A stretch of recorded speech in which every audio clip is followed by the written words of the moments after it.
Hello everyone! Today is Sunday, tapos nag-announce yung DepEd ulit na walang pasok by tomorrow, mag-asynchronous lang daw. Tapos Wednesday, di ba, may one holiday, so semi-final exam na dapat by tomorrow, pero ayun nga. May pagbabago pala ng konti, tignan nyo. Tinanggal ko yung sandalan niya, mukhang mas maaliwalas kasi ang lalaki din, bulky din yung sandalan niya eh. Tsaka dahil doon kasi hindi na siya masyadong nagagamit kasi i-adjust mo pa na, 'di ba, pag ano.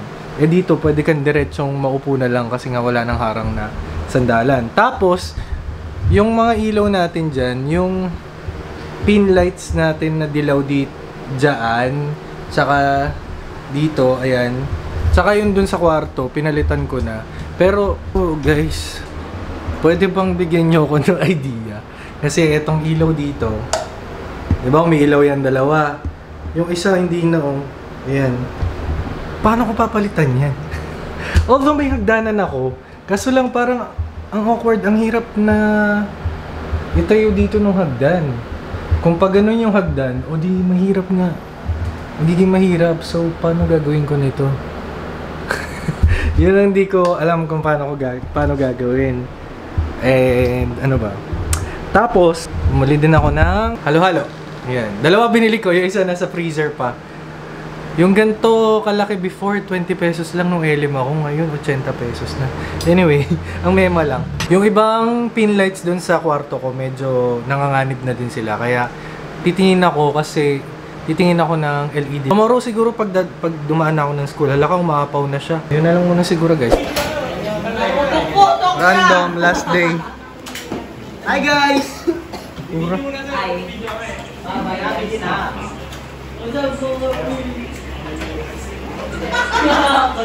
Kakaya pag may sumabog.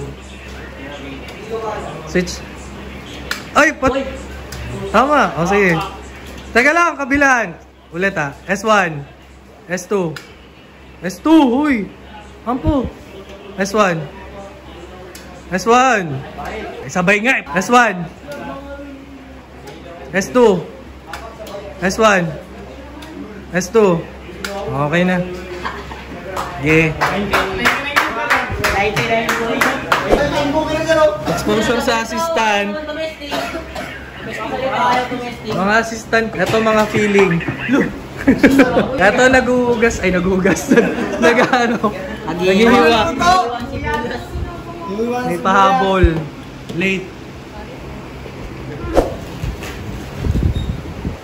Mga nabubusog sa amoy, saka mga busog. Ito din nabubusog sa amoy. Pero yung isip nasa ticket, sa curfew. Lipat nyo na, salin nyo na sa isang kanin. Ayaw nyo ba? Sabi mo lahat ng iyong hinanakit o hindi naman ito yata. Puso'y nagmamahal sa labas. May iba ka na ba?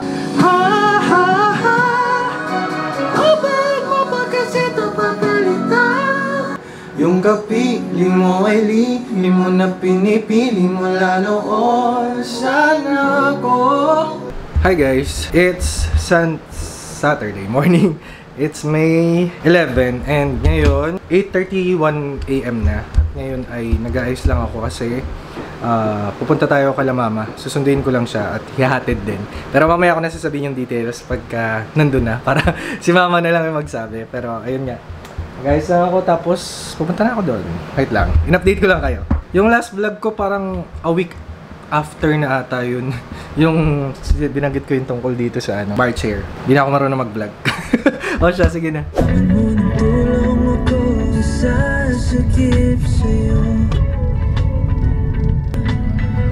Basta't nakita ngiti mo nag-iisang naglalakad, wala pa rin katabi. Halika na, hawakan ang aking kamay at isama mo tutungo. I don't know what to do or I should be.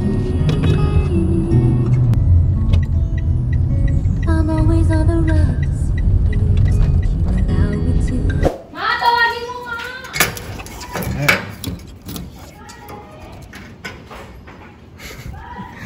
Tawag na kayo doon.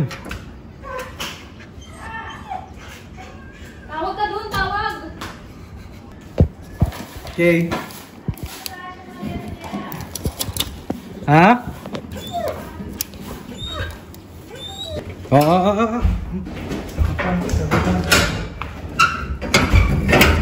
Hindi naman sinabi. Di sabi, litbit Hindi, ko. meron siya yan. Paplansyahin mo pa? Oo. Bakasyonista, saan pupunta? Hindi pa, eh? Yung ano kasi ito, oh. Diba? Paplansyahin ba yan? Paplansyahin pa ba? Steamer? Oo, yun lang. Nanta sa loob ng ano. Dapat pala kagabi. Ikaw. Asan yung ba? Ano pang, ano, Kailangan nagbibitbit maganda na? ako kaya. Huwag yung ano. Nagbibitbit na? So, tingin kayo dito. Ano ba yan? Ang ganyan. Doon pala kayo magma-Mother's Day. Oo. Nililighting dito. Baka di na masyadong mainit doon. Ito, hindi pangit. Ayan, oh. Saan mo na kayo pupunta? Hindi mo po sinasabi. Vietnam! Magbabakasyon sa Vietnam. 4 Danang! days. 4 days. Sino kasama mo doon? Days. Saan yun? Si Madam Lilian. Sige na. Magbababa muna kami. Tignan mo. Ay! Baka talunan yan at magdumihan yung ano nyo. Pa, sabi ko ngayon lang ako nakadaan. Yung ganung, mga ganyan na hindi ako dumadaan. Ay, mga truck. Di ba yung truck ang Sabay mga... nyo? Oo, puro truck ang mga umaano doon.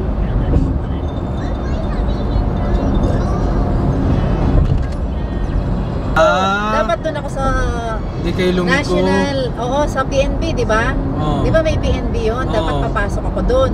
Doon ako sa kabila. Oo, yung dito yung sa baba. Oo.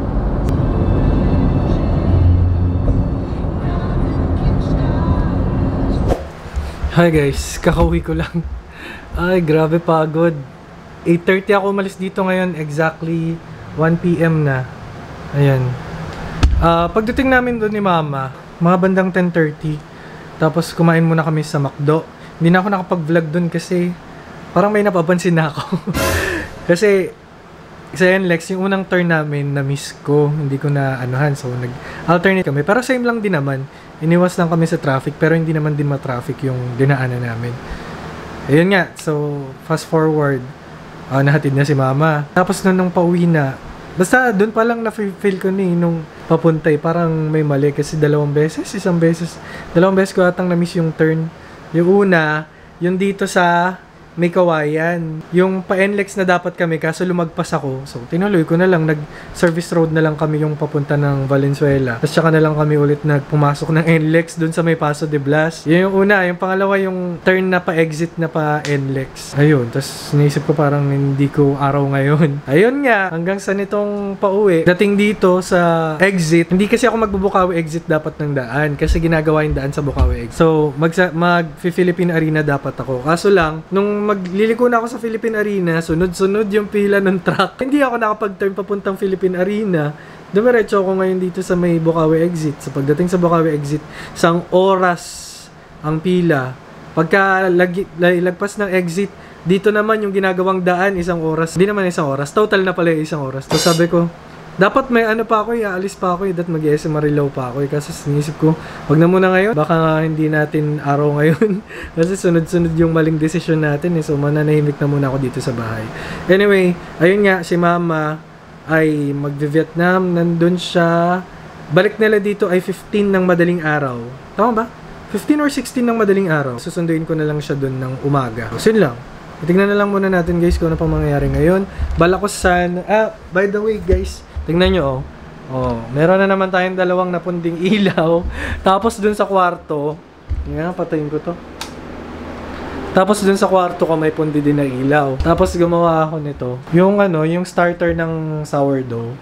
Kaso dapat pa siguro wheat flour yung ginamit ko. Ito kasi all-purpose flour. Kaya medyo siguro matagal yung pag-process niya. Pero pang 5 araw pa lang naman ngayon. Usually daw 6 to 9 days yung bago mag-start. Pero, yun. Anyway, yun lang muna guys. Papahinga muna ako kasi sobrang pagod sa init ng pauwi dahil nga sa traffic. Sa susunod na ulit. Good morning everyone. It's Wednesday morning at tignan nyo sa orasan. It's 2:23 in the morning AM as in. Kasi susundo tayo ngayon kay mama sa airport sa Terminal 3. Galing siyang Vietnam, di ba? Nasabi ko sa inyo last vlog. Tapos ngayon naka-ano lang din ako. Naka-get up na rin ako pang pasok. Kasi after nun, pagka nahatid ko na siya dun sa may deka ay didiretso na ako ng school. Actually, wala dapat pasok ngayon. Kaso lang, mangongolekta kami ng libro. Tapos naisip ko, sayang naman kung babalik pa ako dito. Eh, sayang sa gasolina, sayang sa toll fee pa. So, didiretso na ako doon. Ewan ko na lang, baka mamaya 4 AM challenge pa ako doon. Baka mga alas 5 nandun na ako. Tapos siguro idlip na lang muna ako siguro ako doon saglit. Tapos, yun. Hindi pa natin alam kung anong mga mangyayari ngayon. Pero, in-update ko lang kayo and titignan natin kung may ganap pa. So, mamaya na ulit.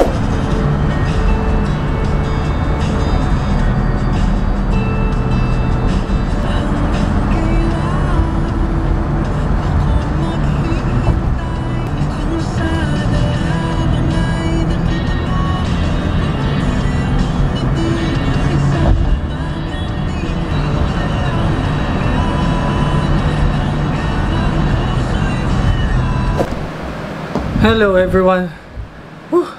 Kakauwi ko lang galing school. It's 1:05. Tama ba? Hindi na ako nakapag-vlog kanina nung sinundo ko si mama sa airport. Kasi alam niyo nangyari.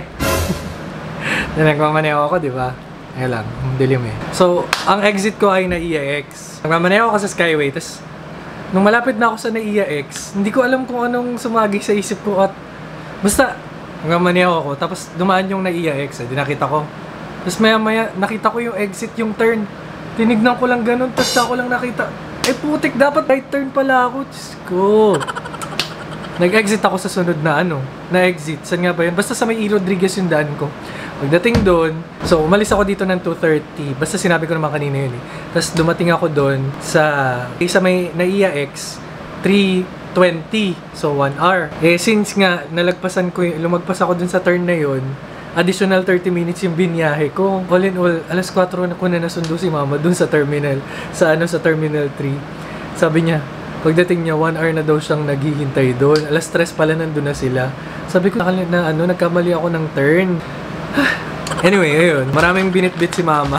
Nag-excess baggage daw siya. Buti na lang yung mga kasama niya ay konti lang yung mga pinamili. So, pinalagay niya muna yung mga dala niyang gamit doon para hindi siya mag-excess baggage. Kasi daw, pag nag-excess, of course, 4,000 babayaran.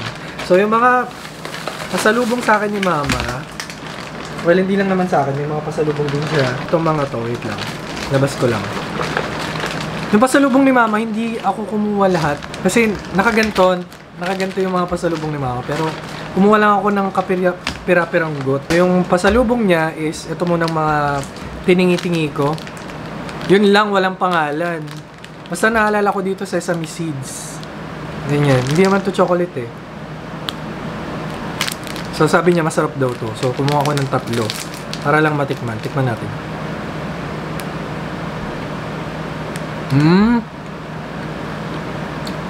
Purong sesame seeds pala siya. Kala ko coating lang yung sesame seeds eh. Ang sarap.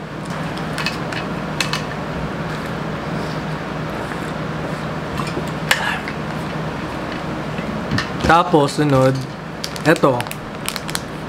Yung kakainin ko. Makikita nyo, napitpit. Meron siyang, hindi ko alam kung walnut ba ito nasa gitna or, prutas. Tikim-tikim lang tayo ngayon. Ano kaya ito nasa gitna? Mukhang utak. Baka, pasas, prunes, danes. Chewy. Tapos may almond sa gitna. Move on tayo sa sunod. 3 piraso din ito yung kinuha ko. Ito, chocolate din. Ay, hindi. Prutas. Ito nga. Dates. So, sinasabi ko, dates pala. Dates nga. Ito rin dates din to. Mm. And, ito, dinamihan ko. Ang sunod. Ito ay walnut. Ay, legit nga. Gusto ko nga kunin yung majority sa walnut eh. Pero, sarap. Ang karami yung kinuha ko. Salted siya. Parang utak. And, ayun pa. Scented tea. So, yung scented tea na to ay tawag dito, it tastes better when refrigerated. So, yung isang pack ay ganito. Ang bango.